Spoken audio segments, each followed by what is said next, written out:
What does it mean that from Zion comes Torah? You know what it means? It means a country like the United States could not exist if there was no Zion. That's why the founding fathers called this country Zion. They saw it as the new promised land. Because a country like this, based on the Bill of Rights and based on the fact that all people are created equal and we have inalienable rights, comes straight out of the Torah. That's the message of God, that you're all equal because you're all created in my image. This is the first country that institutionalized Sinai principles as a non-Jewish country, and it's only spread since.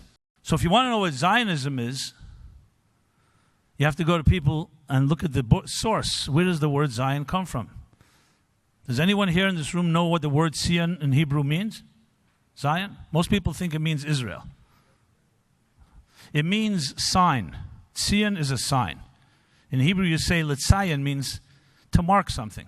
As a matter of fact, the word Zion is sometimes used when you're talking about going to the holy site of a tzaddik. The Rebbe, in all his letters, every letter ends, Asker al Hatzion. I'll mention this on the sign. The sign is the monument, the place that marks the resting place of a tzaddik. But the point here is not the resting place, the point is the sign. A sign for what? As soon as you hear the word sign, what's a signpost? What is a signpost? It's indicating something. It's a sign of divinity. It's a place on earth where God says, here's a place that will remind you of me. If you read in the Bible, in the Torah, the first times Israel is mentioned, it's not even in the book of, in the beginning of Genesis. Garden of Eden was not in Israel. It was in southeastern Iraq, according to most opinions. Well, modern day Iraq. Abraham didn't grow up in Israel. Israel begins to be mentioned when Abraham is told to go travel, also in very obscure terms. But when you start reading the references, so one beautiful reference is when Jacob falls asleep on his way to Haran, running away from Esau and going to build his family. So it says he fell asleep on a certain place. Then he had the famous dream, the ladder, Jacob's ladder. And then he wakes up and very disturbed. How could I sleep in this holy place? He realized where he's sleeping. It was the Temple Mount. Temple Mount, where the temple would be built one day. And there he says the expression, Shar LaHashem. This is the gate to heaven. The gate to heaven. What is a gate? A gate is what we call today an interface. It's a place where heaven meets earth. All the aspirations of human beings from the beginning of time till this day is to experience transcendence. A place where heaven meets earth. Everybody tries to reach that place in different ways. And that's exactly what Zion means, what Zion means. The place with the sign on earth of where heaven rests. And that's exactly why the temple was built in that place, and that's why Israel is a holy place. Chosen promised land, specifically there, because like in anything in life, as the Kabbalists, the mystics say, there's time, space, and the soul. Olam, Shana, Nefesh, or time, space, and man. So what is this? What Yom Kippur is to time, and the high priest or the tzaddik is to the person, to the human race. Israel is to space. So you have in space, time, and the human being a bridge between heaven and earth. That was what Israel was, and that's what Israel is, and that's why Israel is a holy land. So it's true that in the 19th century, 20th century, circumstances and maybe divine providence led Jews back to Israel one way or another due to persecution, due to the challenges. But that's not the core and heart of it. Zionism precedes modern Zionism and will live on forever. The Rambam puts it, Maimonides puts it beautifully when he says, even after the temple was destroyed, Kedusha le'zozo memkema. The holiness of this ground, of this sacred ground, never ends. That's why we don't walk on the sacred ground of the temple, even now, when it's a barren wilderness. Because sanctity doesn't disappear. It gets concealed. That's what exile is. That's what dislocation is. So Zion is the vision. It was always the vision of marrying heaven and earth. Now you can do so anywhere on earth, just like you can bring holiness into your life even not on Yom Kippur. But there are times of the year, and there are places on earth, and there are people amidst us that have that consciousness, that have that transparency, that allow the divine into our lives. Why do we need a temple? Why don't you just build a temple within, which is what we're instructed to do today? Because we need examples. We need role models. Why do we need a tzaddik? Korach asked the question to Moses. What do we need a Rebbe for? Everybody is holy. The answer is because we live in a material world. We have egos. We have our shortcomings. We have our challenges. And everybody, I'm sure, can testify to that in their own way. And we need examples. We need something amidst us. We need a land. We need a person. We need a day that says tonight is going to be Shabbos. What, there's no sanctity in 6 days of the week? There's no God in the 6 days of the week, God forbid? Why is Shabbos holier than Friday or Thursday? It's because Shabbos is more transparent. The divine is always there, but it's sometimes more concealed than other times. Israel is the Shabbos of the world. Is the holy space that allows in space, as we know space, just as Yom Kippur does in time, for us to create the bridge between the two. That is Zionism. Open up a Tanakh. Open up the vision of Isaiah. And it's called vision, by the way. Chazon Yeshayahu, we read it last week. The vision of Isaiah.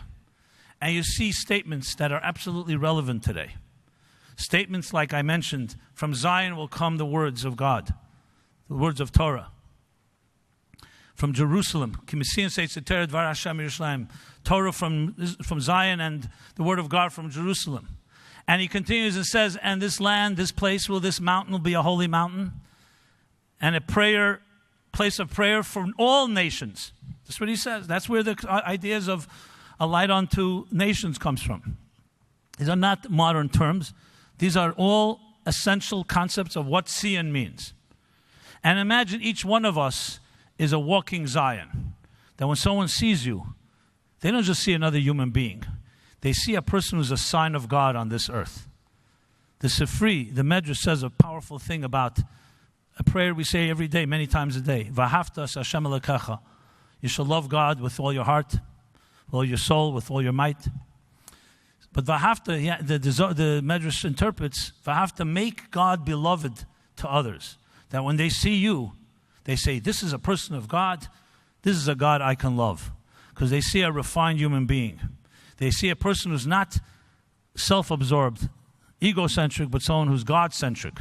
Someone who's a channel, to channel like a sign, like a Zion, like a Tzion, something greater than yourself. So, as we see it, the Jewish people, the Jewish land, Israel, and the Torah are three components, all of one source. They're all signs of God. And we need all three. And the word the Rebbe would often say, we need Shleimus HaTorah, the complete Torah, Shleimus Ha'aretz, the complete land, and Shleimus Ha'am, the complete nation. Because they're not three separate things. As I said, time, space, and the human being. All of physics is based on this. It's based on the principle of a triangle that comes to this earth to be a sign of God. And incidentally, maybe it's not incidentally, people talk about anti-Semitism. Anti-Semitism. So one of the things that the prophets say, Atem-Semitism, you know why? Atem Edai, because you are my witnesses. Zion again, a witness is another way of translating the word Zion. You're my witnesses. And people don't want to see that, they want to kill the witness. You know, if Jews did not stand up for a higher morality, I can feel good about myself and being immoral. No one's reminding me otherwise. As soon as you see someone that gets up in the room, in a corrupt room, and says, you know what, this is corruption. What do you think that person is going to elicit? Hatred. Abraham grew up in a pagan home. His father was an idol manufacturer. They must have been intelligent people. Abraham, young age, realizes there's something wrong with this whole thing. These idols. And his father was an excellent idol manufacturer. You want a God? He had it for you. Just tell me what type of God you want, and I'll have it manufactured for you. Maybe within 24 hours. I don't know if he offered that service. Amazon offers it that way. And Abraham didn't like what he saw. He saw something's wrong with this. One day, the Medrash says, he goes and he shatters all the idols. When his father says to him, who did this? He said, the idols got into a fight with each other. They were jealous. And they started fighting and they destroyed each other. So his father, of course, winked at him and said, between you and me, we both know that's not possible. But that's where he makes his living. So, I'm adding a humorous touch to it. But it wasn't so humorous then. And Abraham defied his family, his community, his culture, and he was hated. But he is remembered, and we don't even know who lived besides him during that time. It's thousands of years later, and this one man, to me it's always amazing, one man stood up to a world that was pagan and materialistic and self-absorbed and said something is wrong. He became the first Zion, the first Zion. That's why God responded to him. And he began searching for God. He began searching first through a process of elimination. He realized it's not these objects. So he went to look into heaven and earth, sun and moon, and he realized it's just an extension of this material world. And he's looking for God. He's looking for some higher reality. And you know what he discovered? He discovered the secret of Zion. He discovered that you can't look for God because the mere effort itself is a contradiction of terms. If you're the part and God is the whole, how could the part define the whole? Do you want a God that's an extension of your mathematical equations and logical proofs? So he realized that he has to reverse the whole process. He has to shut down all his tools, become invisible, stop being so aggressive and search so much, be silent, and the truth will emerge. And he discovered the truth. The truth is that God is there. You have to allow him to emerge. As the Kotzker Rebbe said when he was asked, where is God? He says, wherever you let him in. You have to let him in. And Abraham let him in. And that's how God appeared. And Abraham committed to teach this to his children and to his grandchildren. And no philosopher, no thinker, no great person did what Abraham did. Think about it. Someone asks you, who's the greatest philosopher in history? And you say Aristotle, at least in the Western world. Greatest English writer, Shakespeare. Greatest composer. So you have the different debates, whether it's Bach or Beethoven or Mozart. Same thing with artists and so on. Then I ask you another question. Where are their children? Do we even know if Aristotle had children and grandchildren? If he had such brilliant ideas, and they did change the world in many ways, why did he not pass it on to his family? And what about all the others?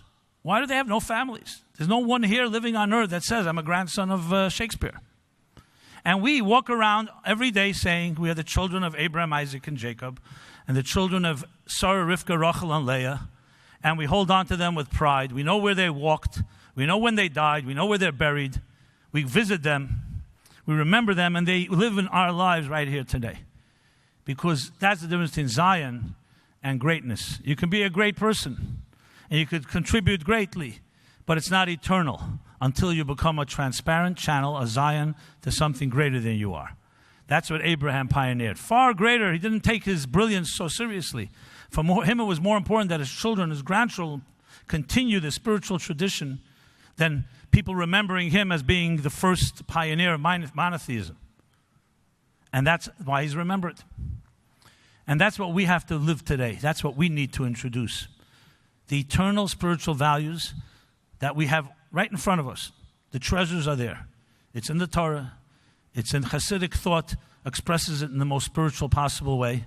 It's there. So if my child asks me why Israel's important, where Israel should be in 10 years from now, 5 years from now, in 1 year from now, 20 years from now, it should be the number one source for this message. The Rohr Jewish Learning Institute has the largest collection of Jewish media online. Hit subscribe for more.